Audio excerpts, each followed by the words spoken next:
I think that there is a inconsistency in your argumentation with the fact of, well, we don't have any leverage. We can't do anything. They're going to do whatever they want to do anyways. And yet when they actually did do something, just get my position right. My position was, you talked for 2 minutes. I would like the opportunity to finish it. Yeah. Okay. Fine. Well, what I would like to say is that there is an inconsistency in your position, or at least your position is consistent, but its reflection in reality is inconsistent, which the fact is, if this was true, then nobody should have given a fuck about a 3-day delayed shipment. There would have been no talks about this. Nobody would have given a flying fudge because they would have all known that it was kabuki theater. Instead, you had Republicans pissing their pants on the Hill. You had AIPAC throwing a shit fit. You had, Israelis on the internet throwing a shit fit. And you had Bibi Netanyahu basically snubbing the Biden administration because of his actions. So you're saying there's no leverage here, but clearly there was an action and there was consequence. Yeah, so here's what actually happened. What actually happened is a constituency of lobbyists who go to both the Democrats and Republicans, most of them who are funded by AIPAC, okay? These Israeli lobbyists go to the Democrats, go to the Republicans, and they're like, look, here's the deal. You want us to fund your reelection campaign through super PACs and through all of this shit? Okay, then you're going to go and you're going to make a big fit about this. And you're going to say, Israel's our greatest ally. Because, by the way, there was a bunch of Democrats who also came out and said they need those weapons ASAP. Okay, you're going to go and you're going to tell them that they're going to send those weapons and that Israel is our bestest buddies on planet Earth. And that's exactly what they did, Connor. And that's exactly what they're always going to do. Because they don't care. Now, my position, which you strawmanned heavily, just to reiterate, is actually this. It's not that we don't have leverage. We could shut down Israel in 5 fucking minutes. But we won't. It's not that we have leverage with everybody on planet Earth. Okay, but Democrat scumbag progressives restrain us from using any type of actual political power that delivers any kind of consequences to anybody because it might be racist or sexist or mean. It might be mean, Connor. Yeah, but they could get back Zaporozhye in that's negotiations. it. That's mission accomplished. Okay, they're running out of soldiers. Okay, they're going to surrender sooner. So are the fucking Russians. No. Like, dude, yes. Oh, okay, so North Koreans are fighting in Russia. The fucking Russians just brought back Ukraine because they're doing so good. The Russians just brought back the Dragoon. I mean, they have motorcycle troopers now who are effectively shooting these drones fighters down. This was their big thorn in their side. They brought back the Dragoon soldier. They're actually blowing these fucking drones out of the sky now. They're so quick, and their shotgun soldiers are taking them out so fast, they're making massive strides again in this war. By the way, it was always inevitable. It's just a simple matter of numbers, right? It's like Starship Troopers. They go, it's a matter of numbers. And here's the thing, boys. They got them, and we don't. It's the same thing here. They're going to take it. Hang on. You know they're going to take it. So, yeah, I'm sure that Trump will go in and be like, well, here's the thing, guys. We can play this game of you lose another 100,000 troops and most of your young men in Ukraine and then fill your whole country up with immigrants to impregnate for your future generation because all your young men are fucking dead or 40% of them are dead. Or we can stop the war and you can annex the territory because that's what's going to happen anyway. That's what every defense analyst is saying. That's what every expert is saying. Support the opposition to the marauding bandit, rapist, murderers if that you want just to save, described. Well, first of all, I described how the Russian army was in World War II. And what we were doing was looking at tactics. And you were saying that, because it's an actual war, and we haven't seen one of those in our lifetime, where there's actual people in trenches killing each other. Both sides are catching dysentery, dying from infected wounds, and, things that happen in real fucking wars. That's what's going on here. Yes, I agree with you, Connor. War is hell, and right now they're having a hell of a war. But the thing is like, if we were to follow Connor's foreign policy plan, here's Connor's foreign policy plan. The United States continues to bolster the Ukraine for as long as possible, sending over maximum number of special forces, which we're doing right now, to train Ukrainians and run special operations behind enemy lines, even though this is not acknowledged by the United States. That is what indeed is going on. Okay, and we can make sure that they sacrifice somewhere around 60% of their young male population because that's where it's headed. Okay, and then what's going to happen to the Ukraine is that they're going to have to flood their country with foreign immigrants to impregnate their women and lose their central fucking identity anyways. Or we can do what the United States is terrible at doing and mind our own fucking business. We could do that too. We could just, mind our own fucking business. In the border, if we look it up, there's a border between Ukrainian forces and Russian forces that goes approximately here, right? I think they're fighting over Kramatorsk. Somebody could correct me, right? Then we have this area called Zaporozhye. This is in contest right now because the Ukrainians have a foothold in Kherson, but all of this is currently Russian controlled and it's hard for them to break out, okay? This is where you're talking about, I agree with you that we're effectively taking hundreds of thousands of young men and we're feeding them to the wood chipper. Yep. Okay? I agree with you here. So what happened, because Ukraine was feeding their people to the wood chipper along this border that Russia was successfully defending, is they came up into Russia, a move which never would have been supported by a Trump White House, and they took this area of Russia called Kursk. Yeah, and they're going to lose it. Okay? Which, by the way, is not particularly far south from Moscow. Yeah, but it's not a question of whether or not they permanently hold it. A question is whether or not they can trade it for Zaporozhye, which I would say is actually the piece of. Well, sure, they would. No, yeah, they're going to get ground. For Zaporozhye. Listen, they're going to get ground into dust. They're out of soldiers. Zelensky has said we're out of soldiers. We're out of soldiers. They're drafting 65-year-olds, Connor. They're drafting 65-year-old men to get them in the fucking field, Connor. Can't I just go back to your statement of like, this is war and war is hard and war sucks ass? You can. But what I want is this. What I want is an answer to this. Okay? If you're General Conor, okay, General Conor is the head now of the United Nations, I don't know, special apparatus to look at the Ukrainian-Russian war, okay? A war in which no other country can get involved because the Russians are armed with nuclear bombs, okay? So no other country can intervene. We're not allowed to do that. We can have limited excursions of special forces, which we have all over the fucking place, and then we just deny that they're part of American special forces. You know the drill. That's how it works. Okay. Wait, and we're not talking about the volunteer who got killed, right? The guy who was retired. No, we're talking about actual American Green Berets who are behind enemy lines training Ukrainians, which we all know is going on, even though we pretend that that's not what's going on. That's what's going on. Okay, so here's the thing, and they're running special operations. Everybody knows it. Nobody acknowledges it. That's how the United States does proxy warfare. Okay, and how all of the European nations do proxy warfare. I'm gonna listen, hang on, bro. I'm trying. Let me just get through it. Okay. Sure. Okay, so I'm taking note though. Yeah, so as we go through this, we're bolstering the Ukrainian forces. They're using their soldiers, their troops, in order to fight the Russians.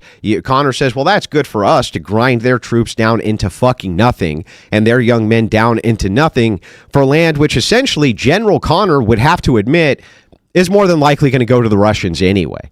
Now, the Russians can afford to have the same amount of ground down troops as the Ukrainians. It's not going to hurt them a bit. It's not going to hurt them. So geopolitically, we're not even fucking hurting them. We're not even hurting their population by doing this. The Ukrainians are going to suffer it's enormous, the type of suffering that they're going to end up with if this war continues and Zelensky is allowed to continue to feed the young men of his nation into the grind machine. So why is it that you just don't want to stop the fucking war? A decade. If the Crimean annexation started in 2014, that wasn't even a fight. It wasn't even a fight, Connor. Hold on, which is also funny because here's another thing. I'm not quite sure what your perspective was on our special forces training Ukrainian forces or operating on Ukrainian soil. Some kind of like, you could tell me what your point is. I'm not even going to guess at it. But isn't that kind of like the exact thing that Russia was doing, in which they were annexing Crimea by pretending that these were all volunteer militiamen from Luhansk and Donetsk, and they all showed up in Russian paramilitary uniforms in Crimea? Yeah, so were you trying to morally impugn the United States for being more involved than we said we were? What I'm saying is that just being descriptive. What I'm saying is that it's a really, really good idea for the United States to mind its own fucking business when it comes to European wars. We have a terrible track record when we get involved in them. And by the way, Russia wouldn't be the fucking superpower it is today if we hadn't gotten involved in World War II and sided with them when they were fucking destroying half of Europe. Okay, so here's the thing. I'm going to press you on this. I'm going to press you on this. This massive bolstered superpower, which only exists, again, because of the United States, and its rebuilding efforts and sending it untold amounts of money for weaponry and everything else in order to then grind itself against our enemies. Then we get bogged down in Afghanistan. I mean, it's come back to bite us. Our foreign policy of interventionism has come back to bite us in the ass a million fucking times. So I'm going to press you on this. So World War I is basically the history of the United States being non-interventionist until it was ultimately sucked into the war. Yeah, until we were sucked into the war. Because all of our trade partners were getting annihilated to the point that they were killing Americans. And so what? And then same thing. Oh, okay. So you would have ignored World War I to the point that Europe just does its own thing. World War One. Cool. World War One is one of the. So World War II, you could make the moral imperative in World War II. We were attacked by the Japanese, and Germany declared war on us. That's a different. That's an entirely different ballgame than World War I, which, yes, we were sucked into, but if we had not gotten involved in that war, there would not have been a Treaty of Versailles, which led to World War II. Because what we ended up doing was splitting Western and Eastern Germany off, giving Western Germany to France, and then giving away Eastern Germany. And so this gave Hitler all the cause in the world to do his reunification program, where he went into France and justified it by saying, oh, they're making our German workers work in the fucking coal mines in order to repay them for the war efforts because of this treaty. We set the stage for all of this with our foreign intervention, Connor. We did that, and we constantly do that. And the only reason that you want to go and fight this fucking war in Ukraine is because someone told you it was a good idea. And anytime, that's it. No, it's that's not. it. They're gonna lose, and their young men are gonna get carried home in fucking body bags, bro. That's what's happening. Fucking awful. Awful for the Ukrainians, awful for the Russians, and on top of that, what I predicted to you already is exactly what I think is going to happen. Hold on, I waited for you patiently. You can wait for me patiently. Go ahead. Okay, so no, have another world with nuclear subs off the coast of every nuclear-armed nation. The United States has the most powerful states trying to contain what is happening internationally, so we don't have another World War I, so we don't have another World War II. Okay. The United States has the most powerful Navy on planet Earth, the most powerful Navy on planet Earth, with nuclear subs off the coast of every nuclear-armed nation on planet Earth with first strike capability anywhere at any time. Our trade we are so successful with our trade syndicates with the petrodollar that we have professional privateers whose entire job under a brand new form of mark and reprisal is to kill pirates in Somalia every single day, and then we give them huge bounties to do it. We are under absolutely no threat anywhere in the world ever, Connor, of ever having a problem with trade supply. Ever. Never going to happen. It's just not true. Not only there's is that not a true. single Navy anywhere that could ever oppose us in any capacity ever. Anywhere on planet Earth. In fact, Connor, I'll go so far as to say if you united all of the First World and Second World navies together, and all of them in unison attacked the United States naval forces, that they would fucking lose. Well, let's start. I reject. Last statement, and then I'll save my other bullet point. I reject this fact that we empowered the modern Russian Empire through our post-World War II activities. Well, you reject it. Well, okay. Let's see. Mr. Rejects it. The Russians were under the leadership of one who, during World War II, what was his name? Joseph Stalin? And who was the head of the Communist Party, the first head of the Communist Party in Russia? I got no idea, man. There's like 7 of them. The first head leader was Joseph Stalin, was the first head communist leader of Russia. Okay. And now who were the communists and fascists fighting? The United States or each other? Each other. They were fighting each other, Connor. In fact, Poland while doing so. What the fuck? And what happened? What happened? Yes, of course, because the Treaty of Versailles. Because Treaty of Versailles, they wanted the unification of Germany. So they had the War of the Roses with Austria, where the Germans literally walked in. And the reason they called it the War of the Roses is because the Austrians were throwing fucking roses at the Germans' feet because they wanted to be reunified with Germany. Okay, there was a huge, massive issue going on at the time. Okay, so Hitler wants to do this reunification program. He attacks the communists. Them and the communists are embroiled in a brutal fight. Okay, brutal fight. Hitler gets all the way to Moscow, encircles it, okay, till the winter counteroffensive, which was 100% utilized by gasoline and everything else from IG Farben, from different American companies who bolstered bolstered the communists in order to push back the fascists. We supported them all the way up to where they went through and raped almost every woman in Berlin. They literally call it the raping of Berlin for a reason, Connor. There's a whole movie you can watch on it called The Raping of Berlin. We bolstered the communists every which way we possibly could. And then you're going to complain, oh, but Andrew, we had a Cold War after where we had to stop the same communists who we bolstered in a European war that was none of our fucking business. And so what ends up happening? So what ends up happening? Stop. We should have let Hitler turbo fuck Europe. No, we should just let him do it. The rise of Hitler and all of that happened due to the interventionism of the United States in World War I. If without the United States' presence in that European war, the Germans likely would have won that war. There would never have been a fucking Hitler.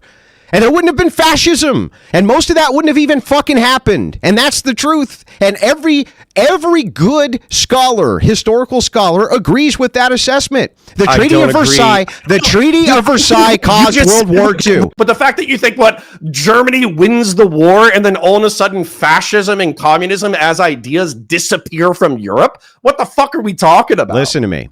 The Treaty of Versailles. If there had not been a Treaty of Versailles, there would not have been... I heard you and I acknowledged it. Listen, there would not have been a World War II. The reason that the Allies... Stop, bro. Let me finish, and then you can respond. The reason that the Allies won World War I was due to American interventionism. Had we not, there's a good likelihood that Germany, who was just the last man, they did not start that war. They were drug into the war just like we were. There's a good chance that they would have won. What ultimately, they were punished the worst because they were the last man standing.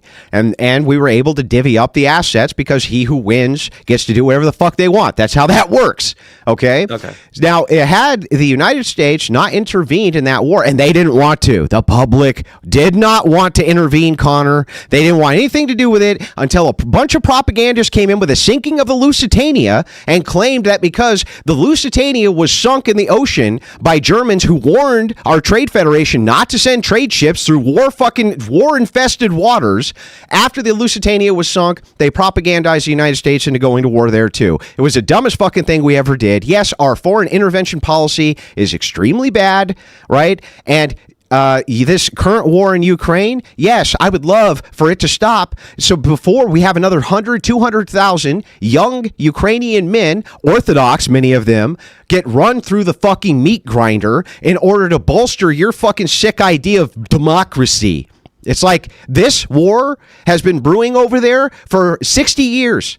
60 fucking years. Russians and fascists were fighting each other first. Therefore, we shouldn't have supported either of them. We should have let them take each other out. And then basically, I don't know, we would have ruled from the ashes as like some anarcho-capitalist trade partner who traded with everyone. Fuck the Poles, fuck the Estonians, fuck the Latvians, fuck the Ukrainians, fuck the French, fuck the Spaniards, fuck the Italians. Let them all kill each other. It's have done in World War I and World War II. Well, I'm not sure that that's particularly I mean, I would have minded our business in World War I, and we wouldn't have had a World War II. But what does that mean? It means that I would not have intervened with military force overseas on behalf of anybody. Like, for instance, right now, Germany is a very staunch ally of the United States. Okay. When we were in World War I, our relationship with Germany was very, very different than it was in World War II. Our relationship with France also. And remember, we're going in, before you say anything about, well, what about the English? I mean, we fought a Revolutionary War against the English, then the War of 1812. We fought again against the English, and yet now they're one of our staunchest allies. Often through non-intervention, we're able to make our best alliances by not trying to pick sides, by not trying to get involved. Okay, many of the people who we fought a war with, too. We're best friends with the Japanese, and we dropped 2 sons on their fucking country. Yeah, because we had Reconstruction afterwards, we bought the country essentially. Okay, and we forced them into a treaty where they can only have a defensive military. That's it. That's the only reason. But if you look at the war with Mexico, we had a war with Mexico, and they're staunch allies as well. People we fight with. Wait, but you're trying to assert that like when we don't intervene, we're still friends. No, people we fight with. Yes, rebuilding them and creating staunch alliances is a good idea, but we should not go out. Hold on. Is Mexico our friend or our enemy? I mean, I would consider them to be like if the North America was attacked, I think Mexico would assist us in whatever the attack was. Okay, you do so. I'm just trying to say, like, and I do see chat. They want us to get to basically Trump, but which, by the way, like, I love history, so I'm happy to go down these rabbit holes with you. But you know that we also turbo fucked Mexico for like 30% of their territory, right? Well, that's because we were in the midst of a war and we were able to annex it. Yes, because there's lesser evils here. But you're saying Biden did as well. So can I get you to admit that shutting down the economy and printing fuckloads of money causes inflation? Well, I think it does. Yeah. Okay. And all right, then I'll leave it there. I think everybody can. I think it does. Yeah. But I also think that you leave out critical context that at the beginning of COVID-19, I don't know if you remember this or not, but we were being shown images of people catching this virus and falling over dead in China. And it was on newsreels going 24 hours a day. They were saying that this thing was far more deadly than it ended up being. Okay, Trump was in a position where he had to protect the American public. He thought that this virus, and all of his advisors were telling him that this virus had a much higher lethality rate than it did. In order to respond to this, he had no idea what else he could do except to say the best thing that we can do until we know more about it is to lock this not just lock the economy down, right, but have people in a stay-at-home position for a few weeks until they could figure out at least what was going on with this virus, because this is the information which was being fed to him.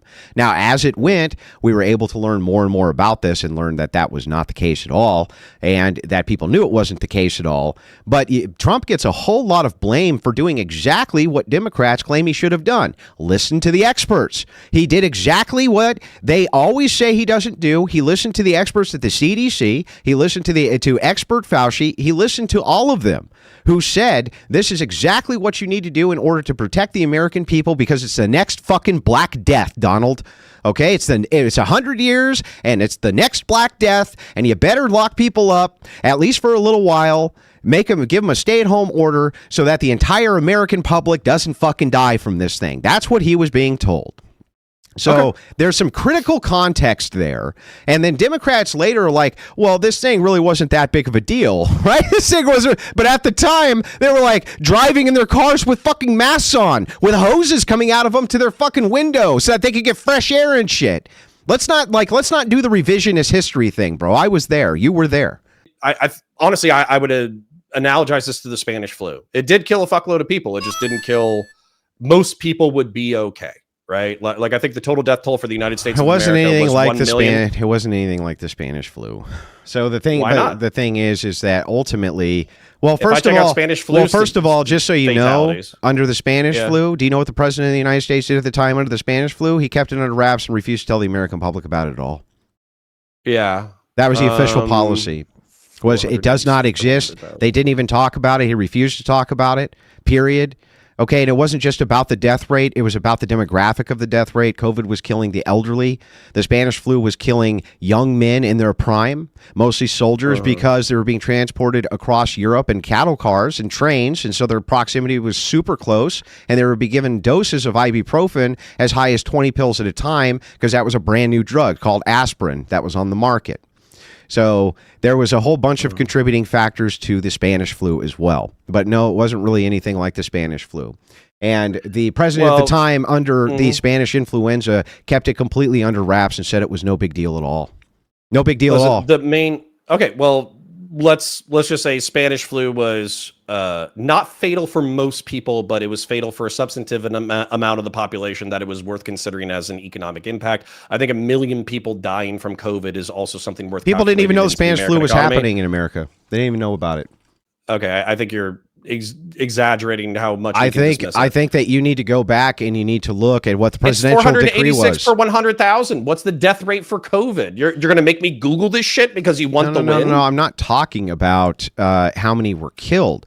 The amount of elderly in the United States who are prone to influenza and diseases like this is astronomical. They die from it in huge rates every year. But hold on. The only thing that I'm trying to do, I don't give a shit if they're directly analogous. The only thing that I'm trying to do is if I look up the death rate for Spanish flu and if I look up the death rate for COVID, let's just say that I acknowledge that the Spanish flu was killing people, young men more, okay? Which makes sense because the flu was killing a fuckload of people back then because we didn't have all the treatments that we have available today, okay?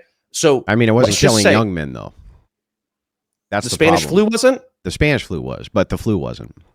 The normal, like regular influenza, was not disproportionately affecting young men. But the thing that I'm trying to avoid Googling right now, because I don't really care that much, I don't think it's necessarily pertinent, is if I look up the death rates per 100,000 between Spanish flu and COVID, are they going to be similar? I don't know. I'm just saying that it's not a similar circumstance. We were told that this was a. What I'm saying is that you were there, I was there. We were told that this was the next Black Plague, right? That's how it was being treated. And so what else? It had turned out there to was be, and there was nothing else he could do. What's the one that you shit? What's the one that you shit to death and bleed to death? I don't know, out of your eyes? but it's really, really bad. It's going to kill a lot. It's going to kill a whole lot of people. The only thing he really could do was put in a stay-at-home order. And since he knew that Americans, they still had to eat, even if there was a new Black Death coming. What else could he do but infuse and turbocharge Ebola? That's what I was thinking. What else could he do except pay him to stay at home? He couldn't do anything. All right, listen. So, and by the way, Democrats backed that plan. They backed the plan. I'm not a fucking Democrat. What the fuck do you want? You're about to vote for a fucking Democrat. You're about to vote for a Democrat, bro. What do you mean? Well, moving into, I guess what's going on. Okay, but Connor, let's sure. just assume for a second that Trump is wrong and there was inflation under his watch because of this, which I think there was. I think most rational people would think that there was, right? Or it happened. Can you explain why it is that Obama is sitting around and claiming that Trump inherited his economy, and his economy was so fucking fantastic, and that's the only reason that Trump's economy was so good? That's a bullshit lie, one. And two, the entire thing about I don't even understand the position, the economic position on this. Maybe you can explain it to me, okay? Sure. I don't understand how the federal government can raise revenue other than either taxing an individual, taxing a corporation, or taxing imports and exports. I have no idea how they can even raise revenue external to that, at least in some significant amount. They have some ROIs. Some of them work out. Some of them don't. Most of them don't. Okay. But the history of the United States was using tariffs for revenue, and the protectionist tariff was there specifically in order to keep the playing field level against competition against our own industry. Like, for instance, the steel industry in the 1950s. We had the largest and strongest and most robust steel industry on planet Earth, and now the Chinese do because of these free trade agreements that we had, which is insane. Okay, Trump says, I want to come in and I want to reinstitute these tariffs, thus shifting the tax burden onto the import exporter rather than onto the American citizen or the corporation. The Democrats counter with, but that's going to raise the prices, which is true. Negligibly it will. But they're saying they want a massive corporate tax, which also is a massive tax hike on the American public, way, way bigger than another country offsetting their trade-ins. So why the fuck would you vote for that, Connor? Why would you vote for a massive tax hike on Main Street, which is exactly what's going to happen when they put in their corporate tax policies, because they're busy fear-mongering that, if there's trade tariffs, that's going to negligibly raise the prices on Main Street. It's like, yeah, that's true, but not anything like what's going to happen when they raise these corporate taxes and they let these tax cuts go out. Those are all hidden taxes towards the consumer as well. But regardless of who's paying for it, that's still going to increase the cost of the goods sold. You already acknowledged this in your statement. Yeah. Therefore, what's going to happen is box fans, as an example product, is going to go to the American price of $50. So, right? And yeah, so what? Right now, so our economy is largely built around, I think incorrectly, a minimum wage system in which minimum wage workers are effectively subsidized by cheap international products. The reason why you can have somebody smoking pot, playing an Xbox, jerking off with a fucking $20 box fan is because they're getting paid $10 an hour. So why do you want to keep that? Why do you want to keep doing that then? Because I think we're going to turbo fuck the economy as a result. I seriously think that I think simultaneously deporting 6%. Well, I mean, I'll finish the sentence if you want. Simultaneously deporting 6% of the population while also increasing the tariffs, so a majority of consumer goods are the same price as American domestic manufactured consuming goods, is going to fuck the economy super hard if Trump gets his way. 100%. Okay, Connor. So let me ask you a question then. Sure. We have a massive amount of unfunded liabilities, correct? And the United States needs to collect X amount of revenue per year, no matter what, in order to cover a baseline of its own needs, correct? Yep. Okay, great. If it's not going to get it on imports, Connor, where's it going to get it from? Where is the tax revenue coming from? Yes. I mean, the tax revenue is coming the same place it always comes from, which I'm assuming is, federal income taxes. Probably it comes from businesses. It comes from businesses, Sure. Connor. So if she wants to raise all this revenue, which she does, but she wants to do free trade, so she's not taxing imports coming in, your argument is that, well, the box fan is going to raise to the American standard price of what a box fan should be if we weren't importing it from China. However, if you tax that same corporation for the same revenue you would need on the import-export, that's doing the exact same fucking thing, except it makes it even more expensive. It makes it even more expensive because now those businesses don't have access to that capital for their employees. So we can either use a tariff, which hang on, let me finish. We can either use a tariff, which levels the playing field against people who already have tariffs against us. We can level the playing field against them. You say, well, economically, it's going to make the box fan. You're going to have to pay a little bit of a higher price for the box fan. Sure, I can acknowledge that. It's going to negligibly go up. I don't know how much. Let's say it's $30 goes up to $35, right? But the industry which is here that grows up around that ability for us to protect our own industries creates a huge amount of jobs. And the corporations themselves, right? They pay more in taxes then because of their gains taxes. You don't even have to raise them. What she'll do instead is she'll make it so that American industry cannot compete against those tariffs and then raise revenue from the very businesses that you are claiming are going to have a cheaper product. Where are they going to pass, Connor? Where are those businesses going to pass the expense to? Where? Where's it going to get passed to? And just answer my question. Where are those businesses going to pass their expenses to from these tax hikes? Where? That they would have the opportunity to pass down to the worker. I don't know about you, but I've been a working stiff for about 20 years of my life. Mm-hmm. I don't think I've ever seen the money come down to the worker. Oh, really? Because it's the same. Because basically what's ended up. Have you ever worked for a poor man? You've talked for 5 to 10 You ever worked for a poor man, Connor? Have I what? Ever worked for a poor man? No, but that's then I guess it must be trickling down to you then, Connor.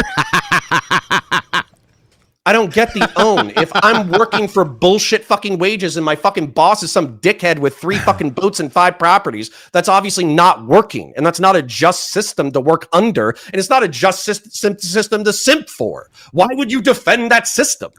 What? I don't understand. Your position, 5 seconds. You talk for 5 minutes. You talk for 5 employees. We're expected to have a minimum tax rate. If you're under $100,000, it's like 10% of your fucking income, right? And it progresses, right? Well, what happens with businesses, corporations, and investments? What they do is they have an ability to write off those taxes in various ways that makes their net liability to the federal government almost nothing. And so what ends up happening is you have a set of tax laws for the uber rich in which they can avoid any tax liability because they're doing it through investments and they're doing it through reinvesting back into the business. So when somebody says, hey, I'm actually going to make sure that there's a minimum effective tax rate that goes to the corporations and goes to the uber rich, I don't give a fuck. Fuck these people. I don't know if you've worked for a dickhead corporate boss, but these fucking people have more money than God. So you want me to cry over them? They can play the world's smallest fucking violin as far as I'm concerned. They can play the world's smallest fucking violin as far as I'm concerned. Okay, great. That was an epic rant, but maybe we can take these things one at a time so we can get through them. What do you think? Well, you do give me a lot to work with, and I have to wait for some time. Yeah, no, I understand. I'm not upset. I just am asking if right now, for the duration of this, because like I said, I got a hard out at 8, sure, that we can just kind of go through these one at a time. So let's start with this idea of the corporate tax rate versus tariffs. Okay, so first of all, we have to have industries here which are here in order for us to have corporations to fucking tax. Okay, that's one. We don't have a steel industry anymore. The Chinese do. They've stolen our IPs and they've been stealing them nonstop, and they're going to continue to steal them nonstop. And we have what the Democrats are proposing is, by the way, these people make our weapon systems. They make key components for our weapon systems, Connor. Key components for our weapon systems, microchips, things like this. You don't want to use a protectionist tariff so that we can have those industries back in the United States. That's fucking insane. Not only do we need them back in the United States, but that's the only way we can get them back in the United States. On top of that, On top of that, I'm happy to listen, but we do want to address it's the same. It's going to be the same point. Right? Yep, this is the same point. Okay, I'm almost done with it. Sure. On top of that, you have the secondary issue, which is the same issue, which is that the United States needs to collect revenue from somewhere. What Kamala Harris is proposing is that the same thing Democrats always propose. Tax the millionaires and billionaires. But Conor, you just got done saying that millionaires and billionaires don't pay fucking taxes. You just got done saying that. So what's going to happen when they move in their new proposal for the millionaires and billionaires to pay taxes? They're not going to, because they don't now. And all of that tax revenue, the plus 400K is just going to come from smaller businesses, right? Or smaller corporations that have 15, 20 employees max, okay? And everything that those companies make, all of that is going to get passed on to the consumer, because that's what always happens every single time a Democrat's in office. Population only make up like 40% or 50% of tax revenue is because you're making a fucking peanut. So obviously when somebody has a giant pile of peanuts and then they take fucking, 100 of those fucking peanuts, that's fine. Whereas you, the fucking one asshole with one peanut, gets a fucking chip off of it. If there's 300 million of you, then it only up to a paltry sum. So very clearly there's an economic imbalance between the working class and middle class and the upper echelon of society. All right. It's not a gotcha. Go ahead. Federal taxes by what would you call that? Just ask where does the United States make most of its revenue? Individual taxes are sources of government revenue in the United States. Individual taxes are 45.3%. Social insurance taxes are 22%. Consumption taxes are 16%. Property taxes are 10%. That's going to be a majority of it. The remainder is 6%, and other is like 0.1%. So individual taxes is where it gets most of its revenue. 45.3% of the pie. So does it stand to reason then, Conor, that if that is the case, that if people were making higher wages, the United States is going to collect more in revenue? Yeah. Yeah, it stands to reason, right? Does it stand to reason that the only way for people to have good paying jobs for the United States to collect revenue is for us to have industry in the United States? I think that, I think that there should be industry in the United States. Yeah, so for us, so what we figured out here is that if we want maximum amounts of revenue, then we have to have the best industries we possibly can in the United States for the highest paying jobs. I do not see how this is possible to do absent using a tariff against other nations who can pay their employees half of what we can steal our IPs, and on top of that, have counter tariffs because they do the exact same thing. The only difference is, Conor, is that not only do they know it, but China has a $3 trillion surplus against us, and we have a massive deficit against them when it comes to trade because of this. So essentially what happens is we send them trillions in business. They send us almost nothing because we don't have the counter tariffs there. Trump knew it. He identified that problem, knew it was going to be a big issue, knew that we could maximize revenue by bringing industry back to the United States. Kamala Harris has no such plan. No such plan. Her plan is simply this, Conor. Let's raise taxes on millionaires and billionaires, and hopefully that'll make enough revenue for us to build some fucking houses or something. That's her entire plan. Not kidding. That's her whole plan. And so, how can you justify knowing that if the only argument you have against Trump's tariff policy is to say, well, that's going to slightly make it so that the end user, hang on, so that the end, well, even if it's a lot, let's say it's like 5 or 10% or something, right? By the way, we can look at what they were before. It only slightly went up. It was not a huge increase. We can look at the former tariff policies.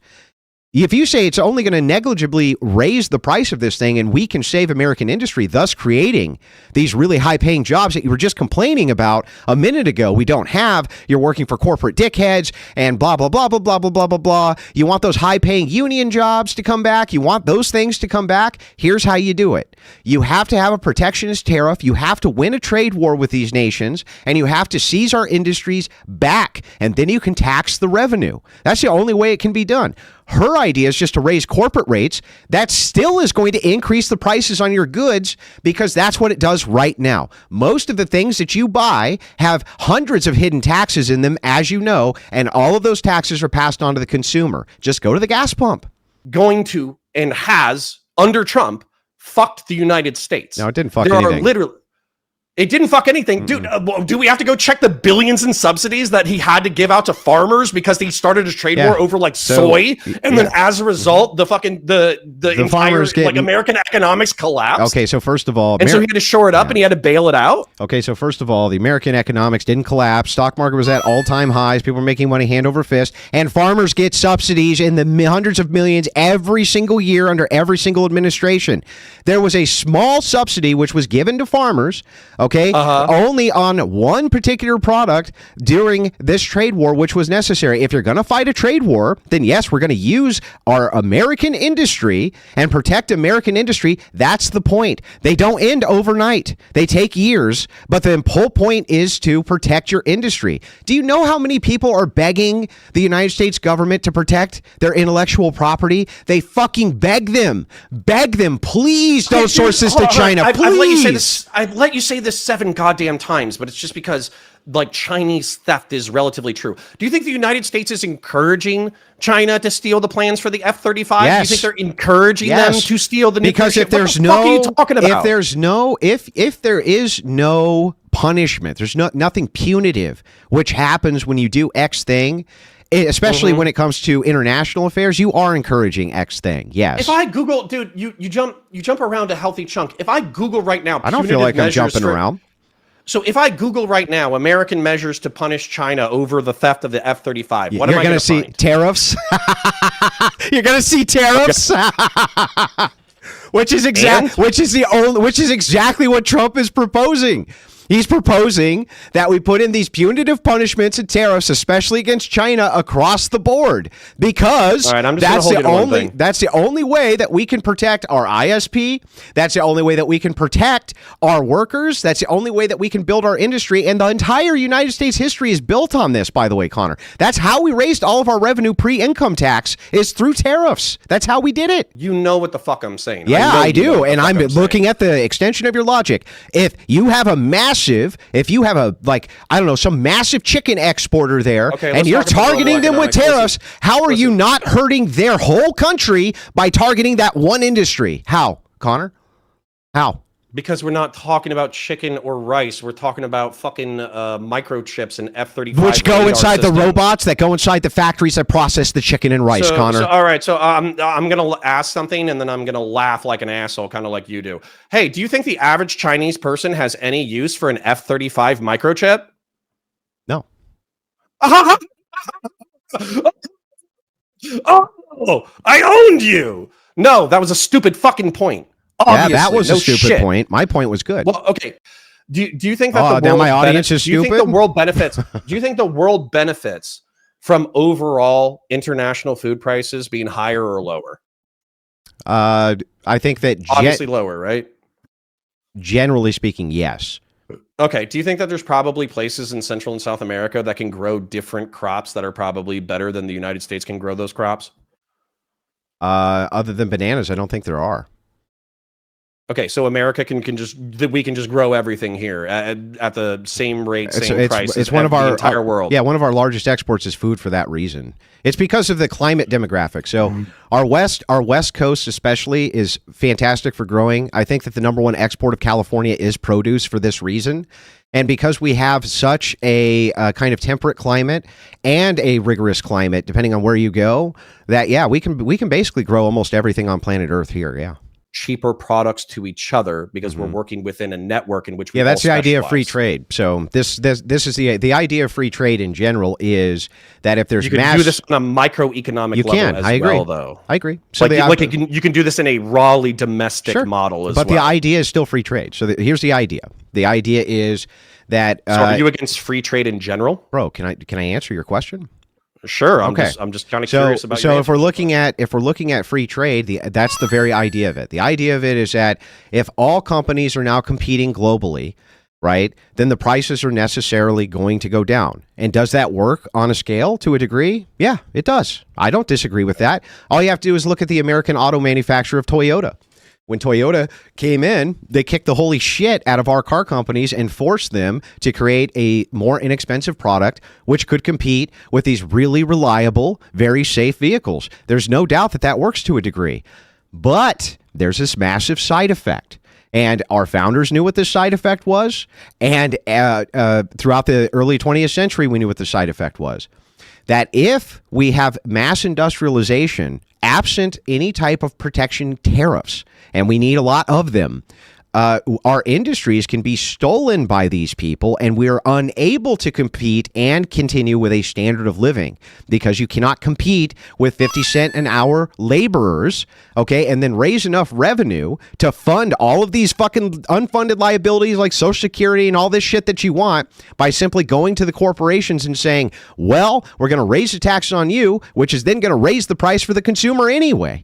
Except now we don't have any protection against our adversaries for industry. So it's like, it's the stupidest thing I ever heard. It's like backwards. You're doing it backwards. What you should do is go, well, okay, if both of these things are going to raise prices to the consumer, then I want to target my trade adversaries to put the most pain on them I can to protect my industries, to raise revenue that way and keep it as far out of Main Street as I possibly can so that these corporations can expand their industry so we can pull these industries back in. That's the prevailing theory.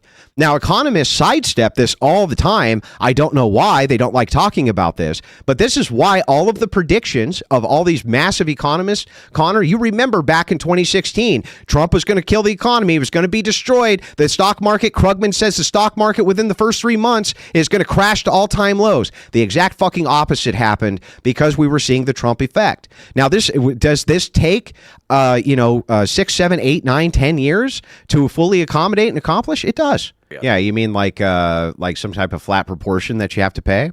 Sure. Name a percentage, and we'll see if we agree. I don't know. I have no idea, but I would say between 10 and 20%. But I would say if the United States military is at your beck and whim in order to secure an international industry for you, then yeah, you should chip in 10 here's to 20%. 100%. Here's the thing, though. Let's say that we were to remove all corporate taxes tomorrow and all income taxes tomorrow and pay for those things, right, by getting rid of a lot of the welfare and getting rid of this idea that we can't have international tariffs to raise revenue. What's the problem with that? Okay, so what's the problem with eliminating taxes for the American citizen and exclusively income, just the income tax? Yeah. Well, so then you have property tax, and then you might no longer be a market, like a viable. Well, the market reason I'm asking this, anything to. Yeah, the reason I'm asking, why wouldn't you be a viable market? Because if you're taxing everything at the exact price that in order to make it competitive with American products, you're effectively making it the same cost as it is now, which is going to increase because of increased labor costs. No, it's going to destroy. No. People need access to your market. They need access to our market. That's why Do they? Yeah. I can explain how I know this. Everyone on the planet needs access to the American. Yeah, that's why they're all writing trade surpluses with us, and we're the only ones rating. Bro, I can prove it. Okay, I'll listen, but to they're be honest, all running trade, bro. They're all running trade. The security situation, dude. You got to let me speak here. They're all running trade surpluses with us. We're the only ones running deficits with them. They're already shit. No, here's why you need to give a shit. Here, you ready for this? I'll break it down. Okay, I'll break it down. Let's say I'm gonna take notes. Yeah. Let's say you and I are candy salesmen. You and I, we both sell candy. That's what we do.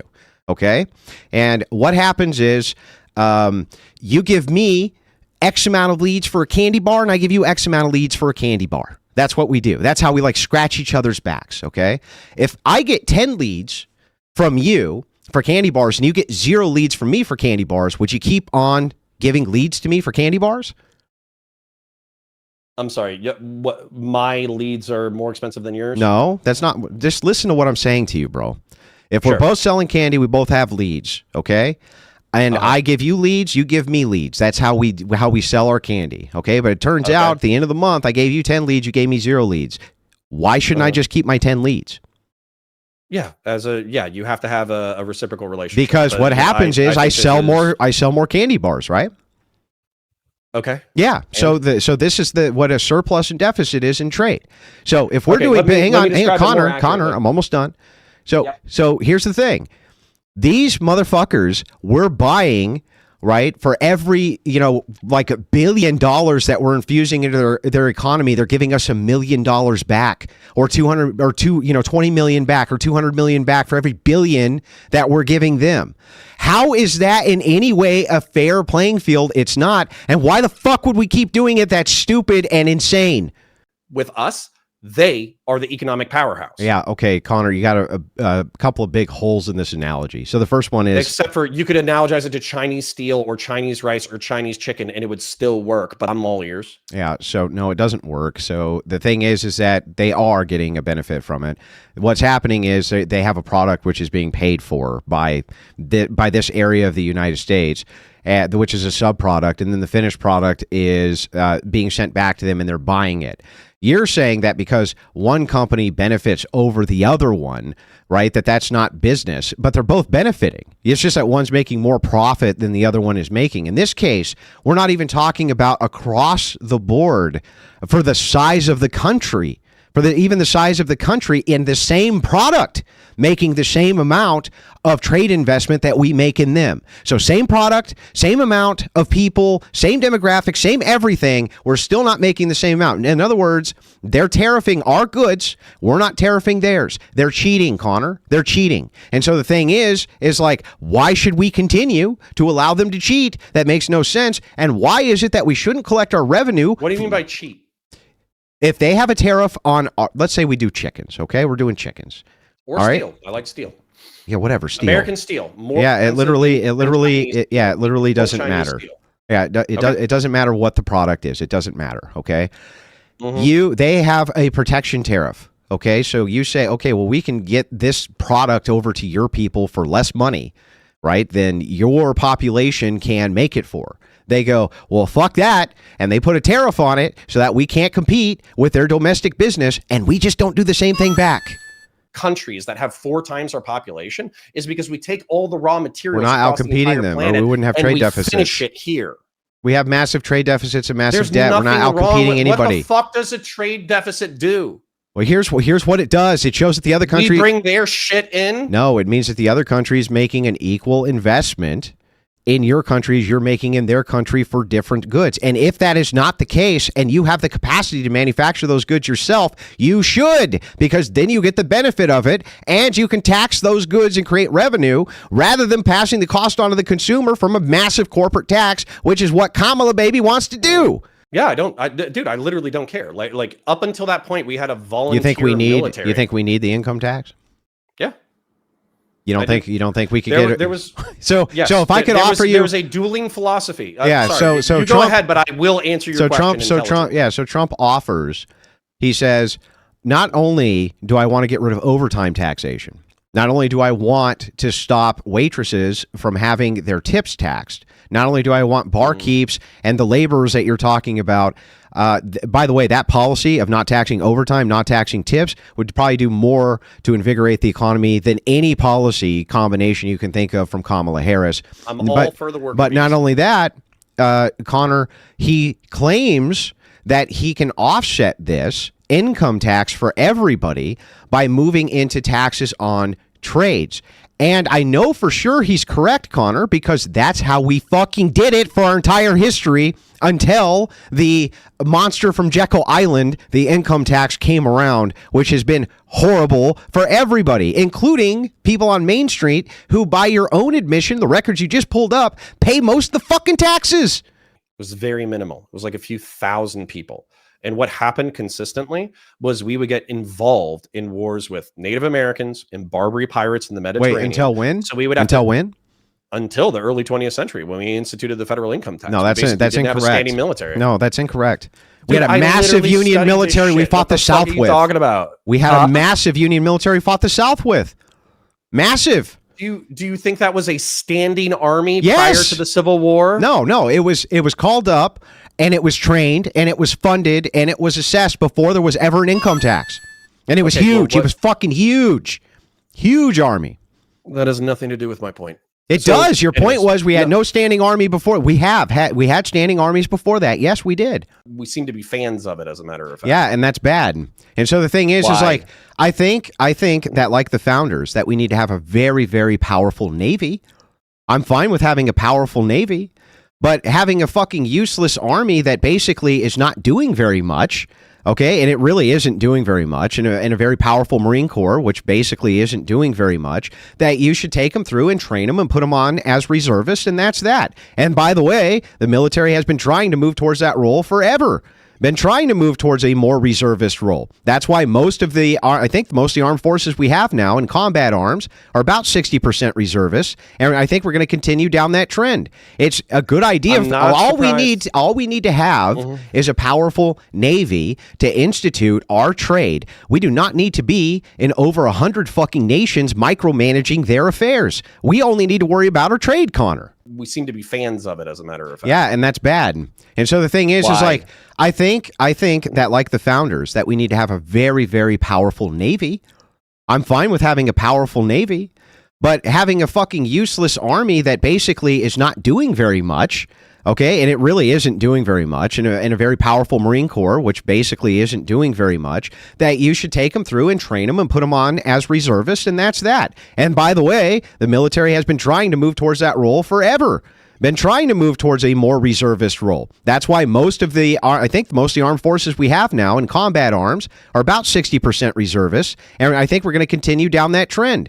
It's a good idea. All we need to have is a powerful Navy to institute our trade. We do not need to be in over 100 fucking nations micromanaging their affairs. We only need to worry about our trade, Connor. Head off with a Bowie knife. Yeah, so, and it was also, excuse me. Yeah, and you can also make the argument that there was a commonality in slavery. But right now, in the 21st century, there's more slavery globally than there ever was at any other point in history, too, Connor. What do you think?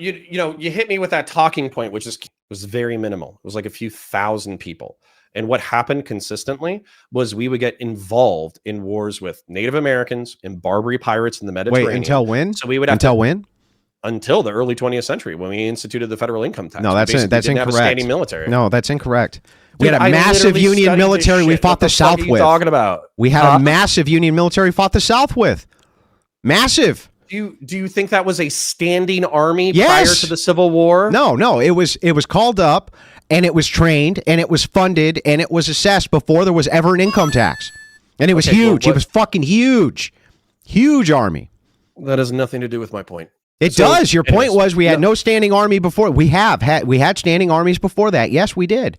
Do you know what tradition? There was plenty of fuckery going on in the 19th century that we could walk through. That was a time where it was normal for human beings to walk across the the plains, bump into another kind of human being, and to take the top of their fucking head off with a Bowie knife. Yeah, so, and it was also excuse me. Yeah, and you can also make the argument that there was a commonality in slavery. But right now, in the 21st century, there's more slavery globally than there ever was at any other point in history, too, Connor. What do you think? You hit me with that talking point, which is cute. What do you think the per capita rate of slaves is globally?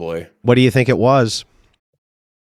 What do I think it was back then? Mm-hmm. I almost guarantee you that the per capita rate of slavery is significantly reduced nowadays. Prove it. Okay. And first, define what a slave is.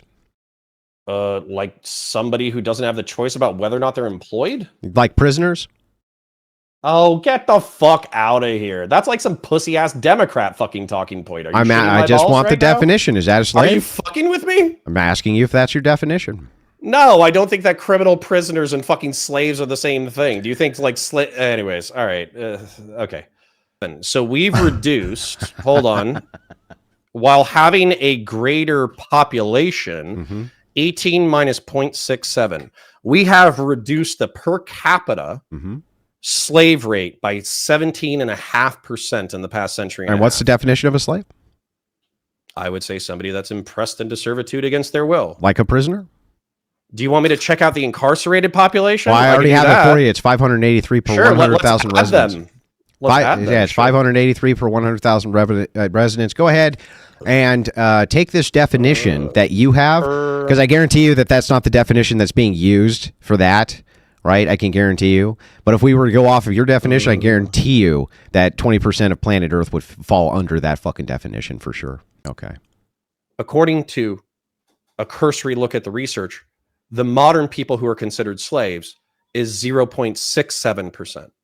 So we're talking about like a reduction of like 15 or 16%. Yeah. So here's why this is important. The reason that this is important is because if you're saying... Are 14-year-olds who are forced to go to bed on time, are they considered slaves? No. They're doing something against their will. So here's what I think that Are wives who have to listen to their husbands and cook dinner, are they considered slaves? Can I respond to any of this? I'm being a smart ass because I felt like you were being a smart ass. No, I'm not being a smart ass. I think that there's actually an important distinction. I think that the metric that you actually want to use is there's a contract of ownership for another human being. Something akin to that. Am I owned right now because I'm a contractor? No. Okay. Because you can walk away from the contract. So you're not owned. I think that that would be what they would be using as a metric or something similar to it. But if we're talking about your definition of what a slave is, which is being compelled into work you do not want to do against your will, I would say that the planet is probably more populated with people like that than ever before, yes. Because that metric is so fucking broad. And earlier when you said, I don't want to get into a semantics argument, it's like, that's great, but this is why sometimes we should kind of discuss the semantics so that we're not talking past each other.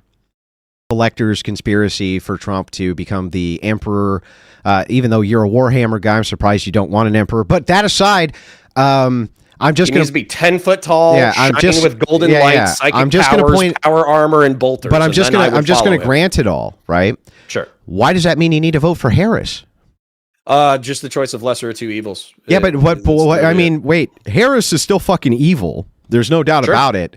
Okay. And all of her policies run contrary to what it is that you want to see. Why, if you're at least not going to vote for Trump because you're afraid that he's some type of threat to the Republic, which I would argue Harris is also a threat to the Republic in a completely different way.